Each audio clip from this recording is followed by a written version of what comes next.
হ্যাঁ, আর ওটা হচ্ছে অনেম, যেটা দিয়ে রোজেট করলাম ওটা হচ্ছে অনেম নজেল।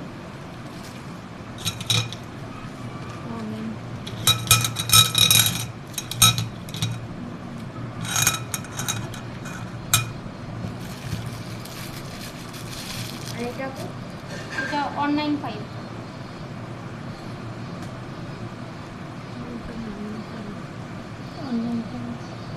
ঠিক আছে, আমাদের এইটার কাজ মোটামুটি শেষ।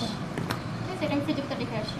চাইলে আপনারা হচ্ছে একইভাবে কিন্তু এটা দিয়ে করতে পারেন, মানে বড় টানতে পারেন এটা দিয়ে, মানে জাস্ট লম্বা লম্বা টান দিলে কিন্তু বড় হয়ে যাবে। কিন্তু লম্বা লম্বা টান দিবেন, হয়ে যাচ্ছে, মানে অনেম দিয়ে লম্বা লম্বা টান দিবেন বড় হয়ে যাবে। কিন্তু এটা হচ্ছে ছোট একটা পাওয়া যায়, মানে অনেমের মতোই স্টার নজল বড়, এটাকে ওটা দিয়ে করলে বেশি ভালো লাগে দেখতে, মানে ওটা দিয়ে করলে সব থেকে বেশি ভালো ফোটে, মানে এই কর্নারগুলো যদি আপনি করেন বর্ডারগুলো।